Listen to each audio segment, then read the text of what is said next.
Okay. Morning. Good morning. Ramesh. Yeah, hi. Yesterday I was already at 5 o'clock on the flight, so it was a long flight. I'm in St. Louis now. Oh, wow. Yeah, all good. Okay. We hope to finish the Masechta today, and by the we're close to the end by the Shir, and then after Shachas we'll do the Siyam. Wow. Okay. So, Be'ezus Hashem, tomorrow bring a Menachos. Mitzvah Hashem. Okay, thank you. Okay. We're going to start by Boil Yerushalayim. That is on Kufya Tes 119. 119 is a scary number. It's the longest chapter in Tillim, so it scares you. Anyway, we thank Hashem that we're able to learn Torah every day, and this chassav we're learning, we should have the base of English immediately. Come to Yerushalayim, right? So it starts off by Yerushalayim. They came to Yerushalayim. I'm sorry? Yeah. Came to Yerushalayim, and then what happened was Nesser Abamis, the Mishnah says that you can't offer any sacrifices on private altars once they come to Yerushalayim. It's all over. All of that fun was done. Why are you allowed to offer sacrifices outside the temple? That's because you have not yet come to the resting and to the inheritance. What does it mean resting? Menucha is Shila. The resting is Shila. You haven't come to Shila yet. Shiloh was one place where it was forbidden to offer private sacrifice on private altars. Not Yerushalayim and the inheritance Yerushalayim. Okay, so we have the two places, and after Yerushalayim, it was Asr forever, according to most opinions. We have another source that says that Nachla is Yerushalayim. Haisli Nachlasi Kari Bayar was to me a Haisli Nachlasi. My inheritance was to me Kari Bayar, like a lion in the forest, like calling out, like the prayers of the Jewish people calling out. Vaimer Ayat Savua. Nachlasi li ha'ayat savala. It's a painted ayat. Ayat is a bird, an eagle, right?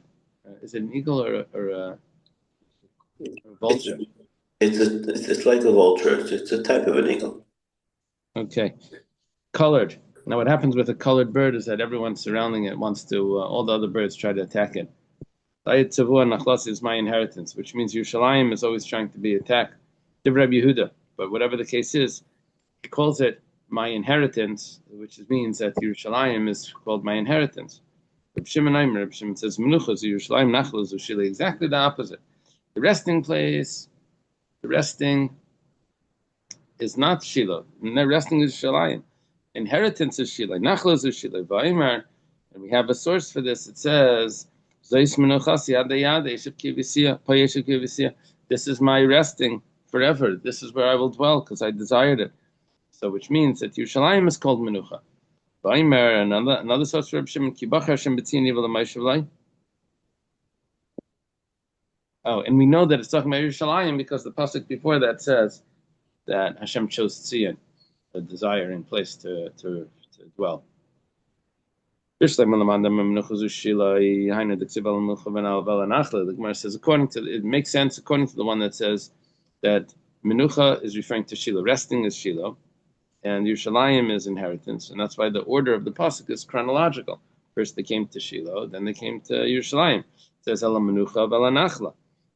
Ela Mandam are Menucha, so Yerushalayim Menachla zu Shiloh. So then it's exactly the out of order. Ela Nachla v'Ela Menucha mibayle. What did they come to first? They came first to Shiloh. So that should be Nachla, inheritance, and then they came to Yerushalayim Menucha. So it should have been the opposite way. So Zachikama. My answer is the simple answer. The pasuk is saying why you're allowed to offer sacrifices outside the temple. It says because you have not come yet to Yerushalayim and you haven't even come yet to Shiloh, which means that Shiloh, which you came to first, was cited second. So, in the words of the pasuk, it would be not only Menucha you haven't come, not only Menucha Yerushalayim you haven't come, but you even come to your inheritance, which is Shiloh. Okay. Tana de Rabbi Shmuel Torin Yeshiva Rabbi Shmuel, Zu v'Zu Shiloh. Both Menucha and Nachla are referring to Shiloh. Now, according to this, what's going to come out is that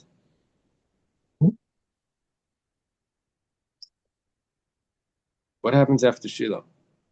They allowed to bring sacrifices and not even given. Are you allowed to bring sacrifice on private altars? The answer is yes.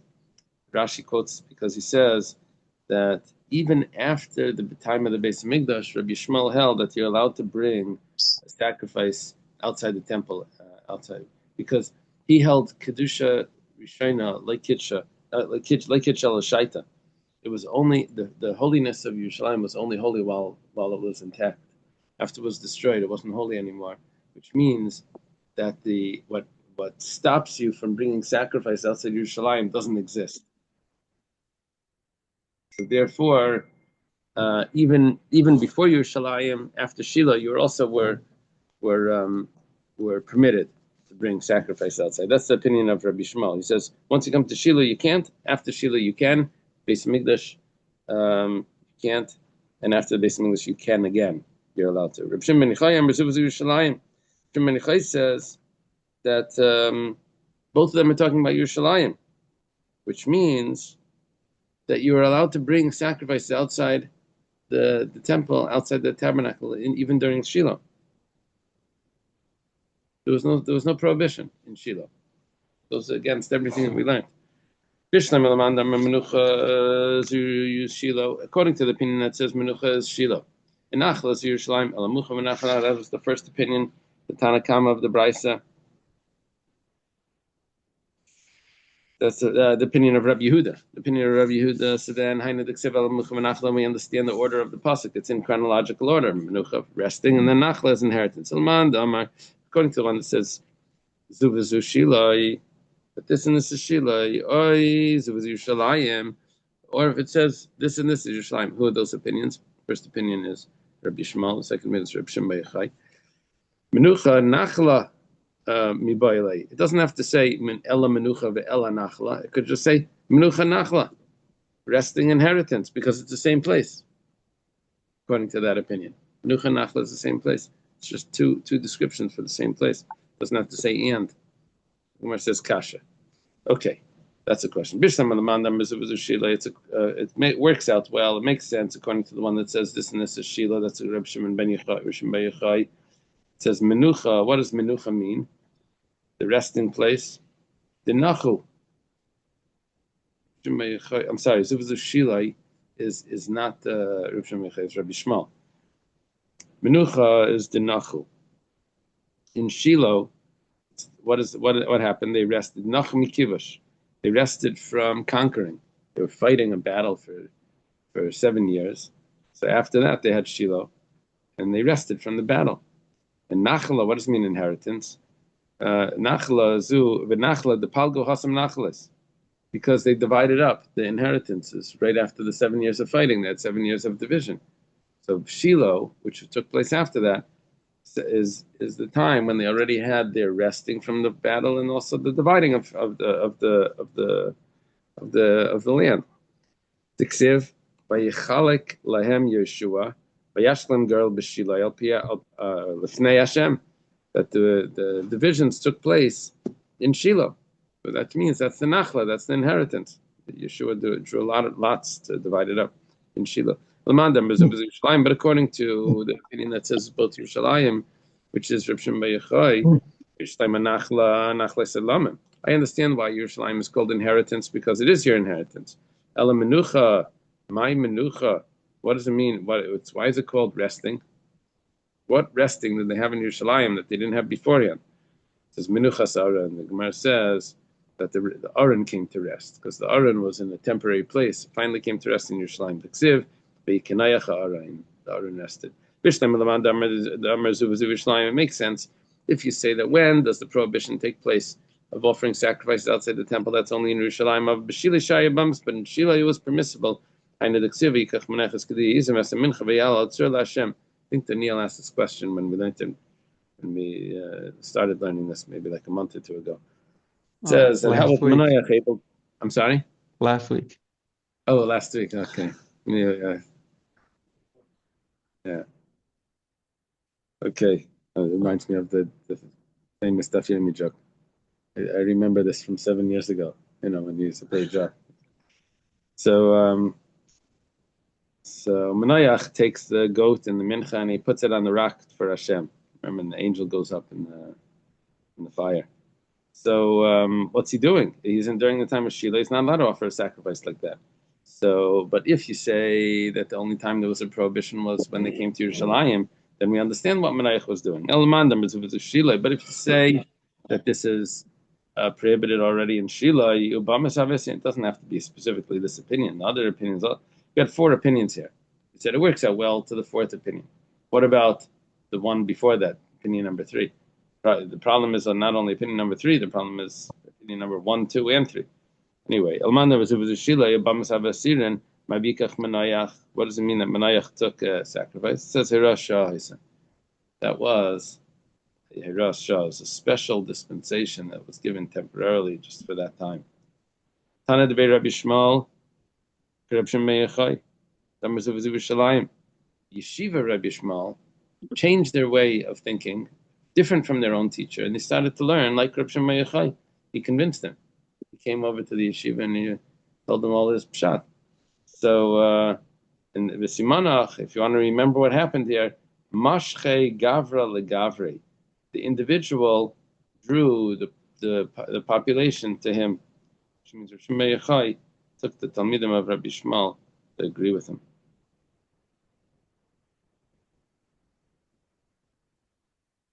Okay. Kol HaKadoshim. We learned that if the consecration of the animal was done during the time when it was permissible to bring sacrifices outside the temple, but then the animal was brought at a time when it was prohibited to bring sacrifice outside the temple. For example, let's say it was in Gilgal. Let's say it was in Noiv and Givon. It was in between the two, the Mishkan Shiloh and the Beis HaMikdash. Someone wanted to bring a sacrifice then.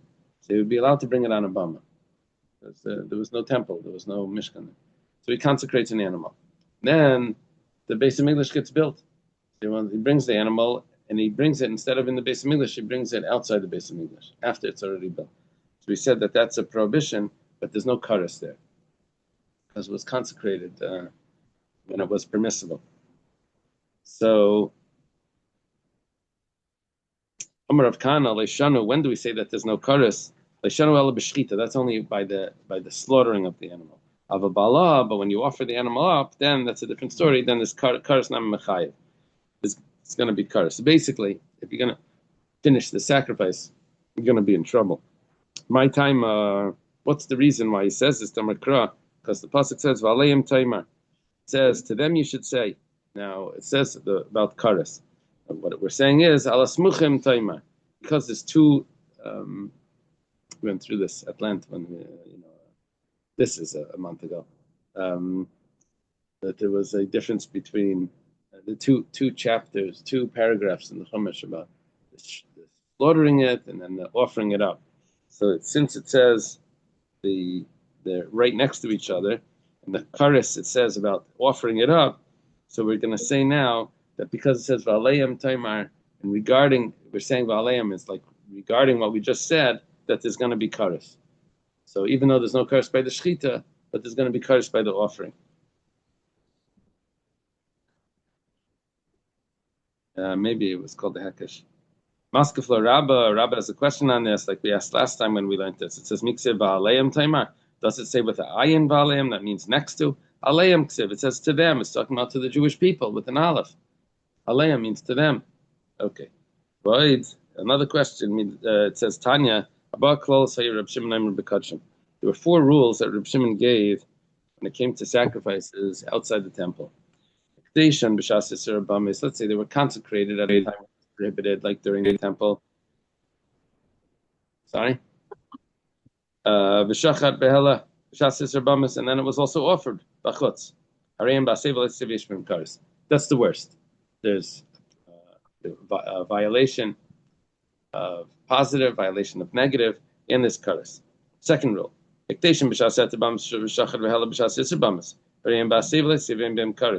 Now this is the point that we're bringing this brisa for. Now it says the letzi was consecrated when it was permissible, but it was offered when it was prohibited. So, slaughtered or offered. It uses both words, slaughtered or offered. When it was prohibited, so we say that there's a positive violation, there's a negative violation. However, there's no kares. Now, from this we see, not like Rav Kana.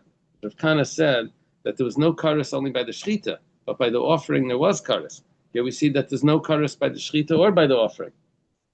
But we finished the brisa because we started it. Say it's the opposite. You consecrated it when it wasn't allowed, maybe during the days of Shiloh. Then Shiloh is destroyed, and you offer the sacrifice afterwards. That says Hariyam Basei, that's a neglect of a positive command. But there's no negative prohibition, and for sure there's no kares. Then there's the possibility where everything was done permissible. You're exempt entirely. The reason why it uses the word patur miklum, even though you mean patur miklum, it's mutter, but I guess because it's trying to make it symmetrical with other cases where it was chayiv. Okay, so whatever the case is, we said that by the shechita and by the halah, there's going to be no kares. So tifta the Rav Kana, tifta. There's a strong question on Rav Kana. Right?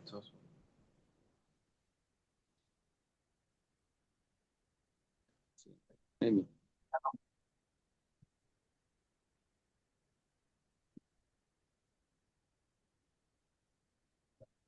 No, you're right.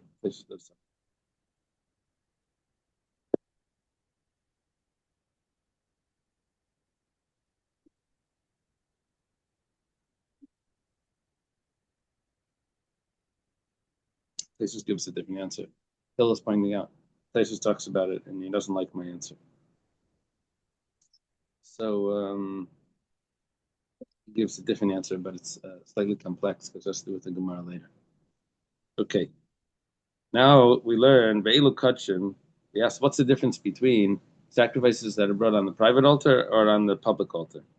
We give a whole list of things. The private altar doesn't need leaning on it. It doesn't need to be slaughtered on the north side. It doesn't need to. The blood doesn't need to be applied in the four corners. It doesn't need to be waved. It doesn't need to be brought close to the mizbeach. There's a whole bunch of things. So the Gemara is now going to go through the sources that we know that there's a distinction between what altar the sacrifice is being offered on. Smicha, when it comes to the leaning on the animal, except l'fnei Hashem, it says in front of Hashem. Okay, and then it says v'samach, l'fnei Hashem v'samach. So it's only l'fnei Hashem. It's only in the Beis Hamikdash that you would do this, not by a private altar. Shechita b'tzafain, the ksiv, tzvayin l'fnei Hashem. It says in the north in front of Hashem, which means not on a private altar, only in the big altar in Beis Hamikdash. Matane saviv, putting the blood all around. It says the ksiv azar kalam zviach saviv, that you sprinkle the blood all around. It says over there Pesach Hayal Mayid. If you finish that pasuk, I didn't quote it, but it says Pesach Hayal Mayid. Tenufa. What about tenufa? The waving of a mincha. It says the ksiv v'heina fakayin l'fnei Hashem. Can waves it in front of Hashem only if it's in front of Hashem in the Beis Hamikdash, not on a private altar. Agasha. What about bringing the mincha close to the altar? That doesn't apply to a private altar. The ksiv v'gisha l'mizbeach says you bring it close to the mizbeach. It's not referring to the private altar. Rabbi Yehuda argues, he says, there's no such thing as a mincha by a bama. And he also said, we also learn that you don't need a kohen if you're offering on a private altar. You don't need to have the special clothing. You don't need to have the holy vessels. It's not reach nichayach. You don't have that concept of reach nichayach. Also, you don't have which part of the altar blood needs to be applied to. And also, you don't have to wash your hands and feet beforehand. Amar Rav Sheshes, according to the opinion that holds that you're allowed to bring a meal offering on a private altar, you're also allowed to bring a bird. This is very definitive. If you can't bring a mincha, then you also don't bring a bird. Zavachim because the pasuk that we use says sacrifices, you can't have sacrifices outside. So we learn from that not sacrifices.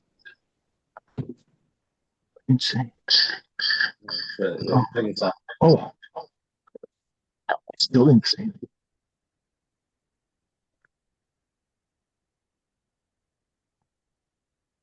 Got some speakers told me it was said this in a speech. He said says there was a problem with the microphone at an event, so they sent someone to go check the microphone. The guy's talking on his walkie-talkie, and he fixed it, but he didn't realize that he fixed it. So you hear him saying, "I can't seem to figure out the problem." It goes on the microphone. Okay, so. The same word excludes both. So if you don't have menachos, you don't have birds. And if you do have menachos, I guess then you do have birds on the private altars. B'kayin, Rabbi Yehuda says that the kayanim don't work on the private altars; they're only on the actual altar in the temple. The pasuk says v'zarak kayin. Over there it says the kayin sprinkles the blood on the altar at the entrance to the tent of meeting. So which means it's only over there in the actual altar. Big Desharis, what about the special clothing the kayanim wear? The sharis b'kodesh, that's only if it's inside the temple.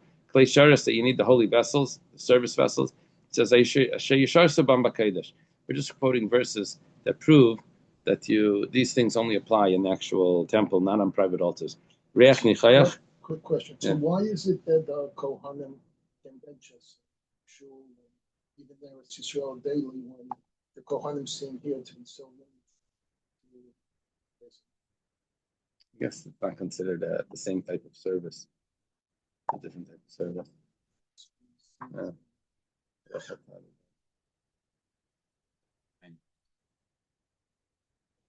Could it be that? You're not being sacrificed.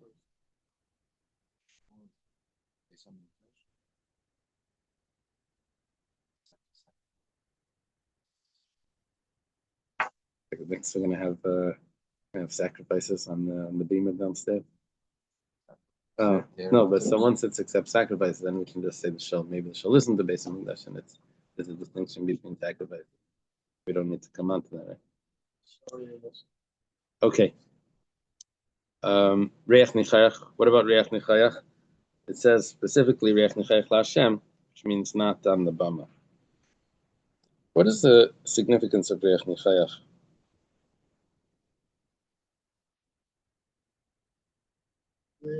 Is from the Ketelis. No, it's actually from a sacrifice.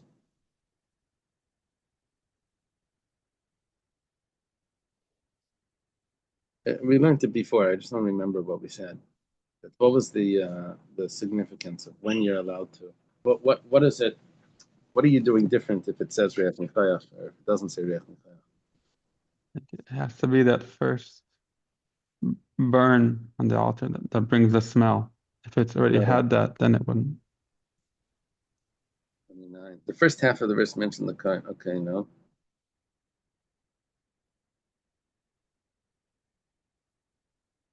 It says something about that you're allowed to put it back on the altar after it was already burnt. Is that what it means?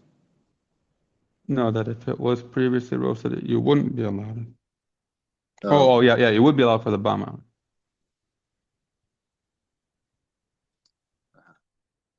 So it's only the first roasting that goes on the mizbeach that gives the smell. Yeah. Okay. Then finally, we have another two points over here. We say mechitza b'damim. There's no distinction between the upper part of the altar, the lower part of the altar. Is that clock wrong? 6 o'clock. That's throwing me off a little bit. Okay. An hour late. You're gonna move it every minute. Yeah, very cool. So mechitza b'damim, the distinction on the altar, where it's on the upper part of the lower part, that you only have in the real mizbeach, not outside the tziv. Ha'isa reshes ad chatzi mizbeach says that there was a netting that was on half of the. There goes the clock. Oh no. Is it back? Chatzi mizbeach halfway on the altar. Okay, then another. It's only on the altar that you have that distinction. Then you have richatz yadayim, the washing of the hands. That when they come close to the mizbech, they should wash their hands, which means specifically mizbech, not on the bama. Amar Rami Bar Chama. Rami Bar Chama says, Leishanu ella bekachi bama katana. Makes a distinction over here that the blood only goes on this distinction if the blood goes on the upper part or the lower part of the altar. That's only if where you don't have this distinction of lower part or upper part. That's only if when it was consecrated you had intention to bring it on outside the temple. There you don't have any issue outside the temple. You consecrated for outside. You don't have any issue of kachi bama katana. V'krivim bama katana, and it was brought on a outside the temple. So then there's no issue of which half of the altar the blood needs to be applied. But if you consecrated it to bring it outside the temple, and then you said, you know what, let me bring it to the real temple, because let's say in Noiv and Givain they had an altar. They had an altar. You brought it to the public altar in Noiv or in Givain. They had public altars. You brought it to the public altar, so then you would need to divide it. That's Rami Bar Chama's chiddush. When is there no issue of where the blood goes up or on bottom? That's only if you actually brought it outside the temple. But if you brought it inside to the public altar, then you would have to make a distinction where the blood is applied. It's irrelevant of if it's an olah or chatas. No, it is relevant. If it's an oila, then it needs to go. Oh, that's what below. they're saying. The chatas, it needs to go above. So Maseches Rabba has a question on this. It says chazav b'shoik, which is the two parts of the animal that are taken from a shlamim, the chest and the thigh, shumas lachmi toida, or the breads of a Thanksgiving offering. Naigen b'kachi bama gedayla. They apply if the animal is brought on the public altar. But they don't apply if it's brought on a private altar. Okay. Now over here, what we're seeing is, sorry, I didn't say it's right. Kachi bama gedayla. They apply if it was consecrated for a bama gedayla. They don't apply if it was consecrated for a bama katana, which means that it doesn't matter where it was brought. The whole thing that matters is how it was consecrated.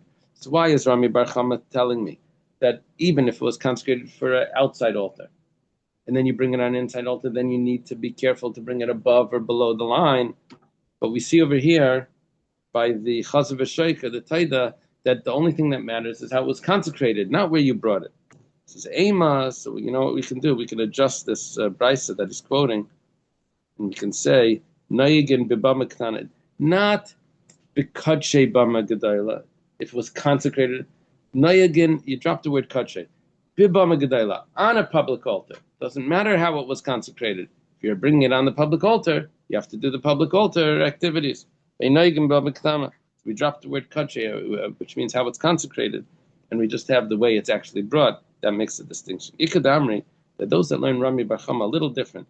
It says, Leishanu ella b'kachi bama gedayla. Not how it was brought. It was only, Leishanu ella b'kachi bama gedayla, v'krivim bama gedayla. When do we say that you have to make a distinction between where the blood is applied?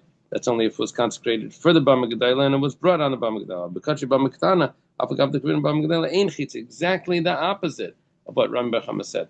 That even if it was consecrated for, if it was consecrated for a bama katana, even if it was brought on a bama gedayla, it doesn't matter. The opposite of Rami Bar Chama. Of the first Rami Bar Chama. Say the only thing that matters here is how it was consecrated, not how it was brought. If that's the case, then I have a proof. Those things, those gifts that are given to the kohen, or the bread, or the chazav v'shoik, it applies when if it was consecrated for the bama gedayla. It doesn't apply if it was consecrated for bama gedayla. Exactly what Rami Bar Chama is saying in the second way, that it only has to do with the way it was consecrated.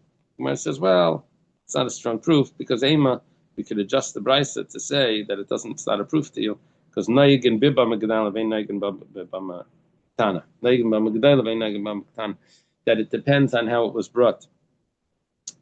Instead of it depends on how it was consecrated, it depends on how it was brought, which would mess up that second Rami Bar Chama. Whatever the case is, this second Rami Bar Chama that says that the way that it was consecrated is what makes the difference.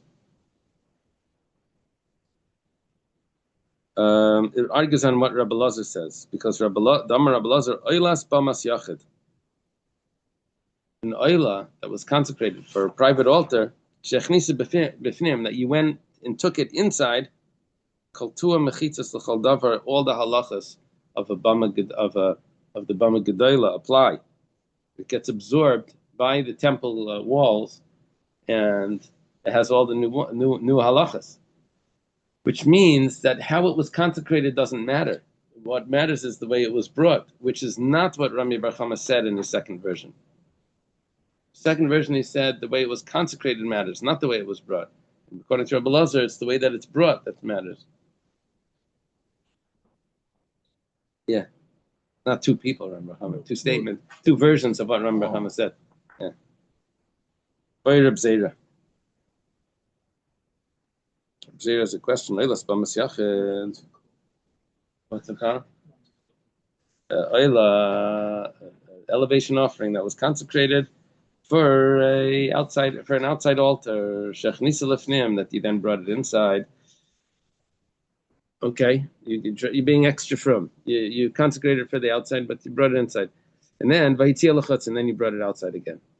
So mahu, according to Rabbi Lazar, that says that if you bring it inside, he said it gets absorbed by the walls of the temple, and now all the laws apply to it.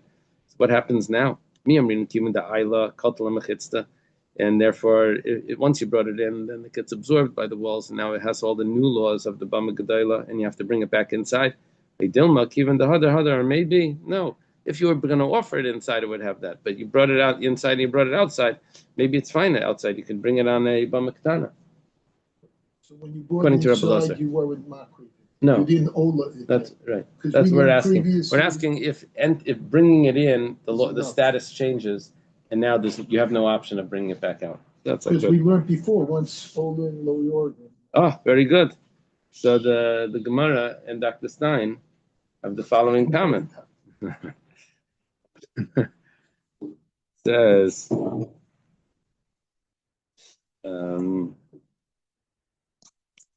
The Gemara has that phrase Yehuda Vaidikra. There was something that was a biblical law. And the Mishnah said that that's the custom in Yehuda to do that. So the Gemara says Yehuda Vaidikra, the custom in Yehuda, and also a pasuk. Okay, so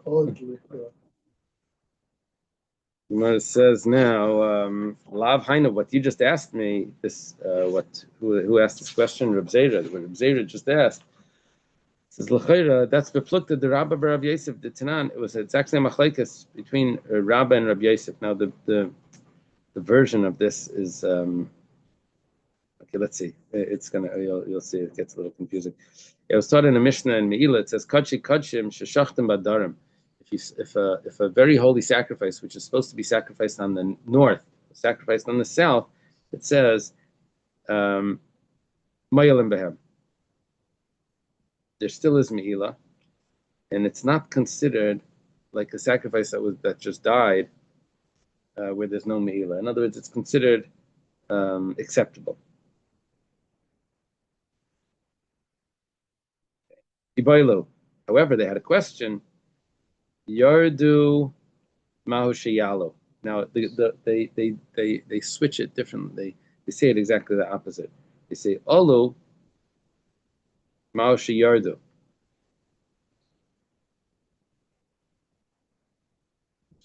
If it was put on the altar after it was slaughtered on the wrong side, do you take it off the altar?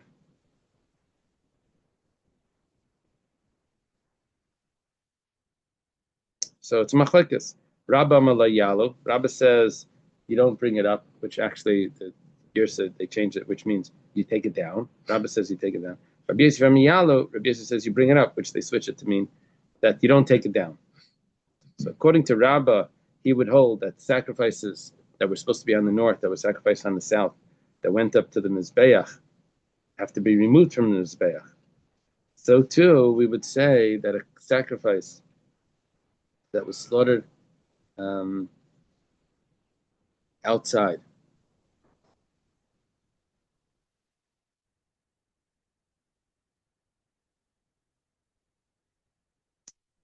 even though it was inside the courtyard at one point, would say that it's not considered absorbed by the courtyard. And Rabbi Yosef would hold the opposite. That once it was brought in, it does get absorbed by the courtyard. It's considered like with all the laws of a bama gedayla. It sounds very similar to people who were Ola to live in Eretz Yisrael, then they come back, and then they go back. The question is, do they all 2 days? Sounds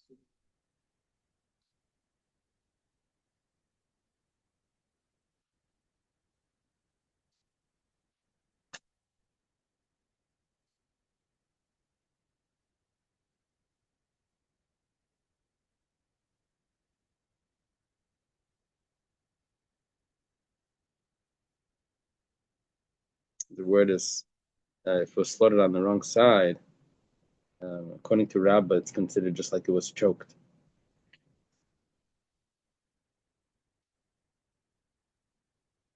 Rabbah is saying that being inside the temple doesn't make it holy enough. That when it goes on the altar, it doesn't come off. That's what it seems. So what I wanted to say is that the two sides of this question, something that was in the temple but then taken out, is it too late? Is it already absorbed by the temple? Would be a machlekes between Rabbah and Rabbi Yosef regarding if an animal that was slaughtered on the wrong side of the altar. He says no, it's not necessarily dependent on that, because tiboilu Rabbah, tiboilu Rabbi Yosef. The question that we had, if it was brought inside the temple and then taken out, that question would be a question according to Rabbah, and it would also be a question according to Rabbi Yosef. It goes like this. Tiboilu Rabbah, it's a question according to Rabbah. It's adkan lekam Rabbah. When did Rabbah say that you have to take it off the altar? That's only if it went on the altar. The chazilei mekadesh. Sorry? 6:13. The chazilei mekadesh, lei chazilei mekadesh. Because the mizbeach only consecrates something that's meant to go on it. Aval mechitza, afagav lei chazilei kalta. But when it comes to the walls of the courtyard of the temple, that could absorb even things that aren't eligible to go on that aren't eligible for it.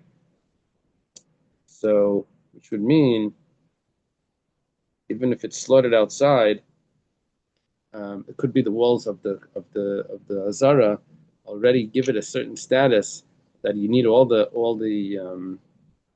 laws that apply to the sacrifices that are brought inside would now apply to that meat. Or perhaps we could say that no. Yeah. Let me see what that hay is. Or maybe there's no difference. You have to add in some words there. Or maybe there's no difference. Why can't you bring in once they're in the LA mikvah, you're safe. So once you went in the base of mikvah, all you got to live, you're safe. No, but if he leaves, now we're talking if he leaves. But and he's not safe. He's not safe, so that's part of it. Okay. Then we say afilu Rabbi Yosef, or maybe tiboilu Rabbi Yosef. You can also ask the same question according to Rabbi Yosef. Rabbi Yosef says that once it goes on the altar, so it stays up there, right? So adkan lekam Rabbi Yosef hasam. When does Rabbi Yosef say that it stays on the altar? Allah dechad makamu, because slaughtered on the south instead of the north is still considered one place. It's all in the Azara. Aval hacha the trei mekaymis dinner, but over here where it was inside and then it was outside. And then you slaughter it outside. So then, we would say that it's two different places. So it's not considered that it got absorbed. Maybe there's no difference, inside or outside. Once it was inside, it's considered inside. And then it's still going to have the status. What was very clear to Rabbah regarding if it was slaughtered on the north that it doesn't. If it goes up, you have to take it down. According to Rabbi Yosef, if it's slaughtered on the south, it's supposed to be on the. According to Rabbi, you have to take it down. According to Rabbi Yosef, you leave it on the altar. This supposed actually wasn't so clear to Rabbi Yanai. What happens if you had limbs of a sacrifice that was slaughtered for a private altar, that went up on the altar, and then it came down? What's the din?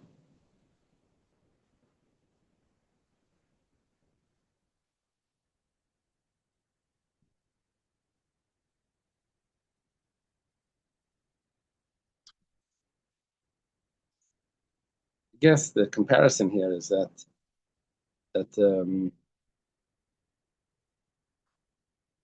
regarding the public altar, slaughtering of this animal was in the wrong place. Regarding the public altar, this animal should have been slaughtered inside, but it was okay to slaughter it outside, right? It's okay to slaughter it outside because it was an oila that belongs outside. But then you bring it inside and you put it on the altar. So regarding the altar, the slaughtering was not done in the right place. You put it on the actual mizbeach, but it was slaughtered outside.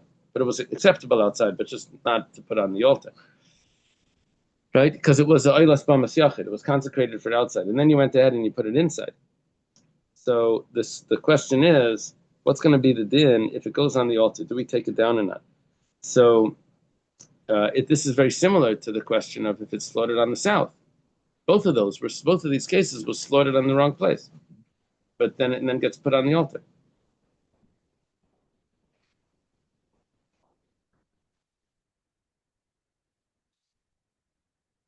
Yeah, but we just had a machlekes Rabba and Rabbi Yosef was taken down, right? Right, machlekes was slaughtered on the south, if it's taken down. So we say now, what's the din? We say, the Gemara explains, if it wasn't burnt at all, or if it wasn't, the fire didn't burn it, like tibaylach, we don't have a question. And over there we would say, of course you take it down. When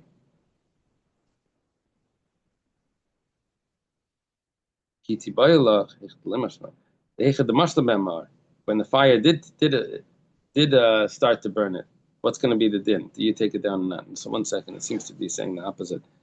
Let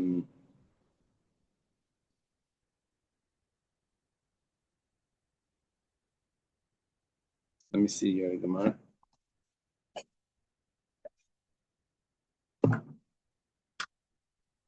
Where the altar fire did not take hold of them, you need not inquire, for it is obvious that they are taken down. When should you inquire? When the fire took hold of them. What's the law in this case? Are they left to remain on the altar, taken down even then? Which means once the altar fire took hold of the limbs, they become the altar's sphere. There's therefore more reason to argue that they should not be taken down. Last passage, not explained by Rashi, and appears not to have been in his text. Take it. We leave this as a question. And now the Gemara says, Itmar, Shchitas Laila B'mas Yachid. Let's say on a private altar it got slaughtered at night. So it's a machlekes Rav and Shmuel. Chadam Reksher v'Chadam Psula. One says it's kosher, one says it's pasul. Kamifli v'the Rabbi Lazar. It's a machlekes regarding Rabbi Lazar.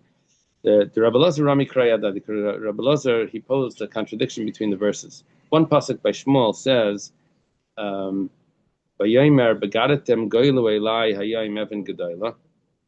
Says, does that mean rebellious? Roll over the big stone or reveal.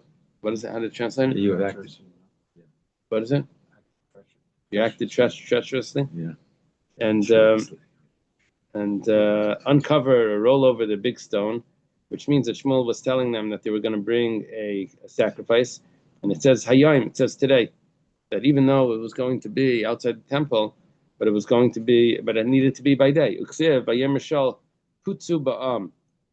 V'amartem lahem higishu elay ish shorei v'ish seya yishchatem b'zeh v'chaltem leitechtu la'Hashem lechol el adam v'yigishu kol ha'masher b'yadei halayla v'yishchatu sham. then it says that they slaughtered the sacrifice that night. So it contradicts the pasuk beforehand. It says that they were going to slaughter it by day. The Mar Mishani, it's Machlekes Rav and Shmuel. One of them answers kan b'chulen, kan b'kadshim. Depends what they were sacrificing. If it was what they were slaughtering. If they're slaughtering mundane animals, then that could be at night. If it was a sacrifice, then it had to be by day. Which means that even on private altars, it needed by day. Mar Mishani, the other opinion holds the kadshe bama gedayla. If it was meant to go on the public altar, then they have to be careful that it's by day. But if it was consecrated for a private altar, then it's allowed to be at night. So that's the Machlekes Rav and Shmuel. You're allowed to sacrifice a outside altar sacrifice at night. Itmar.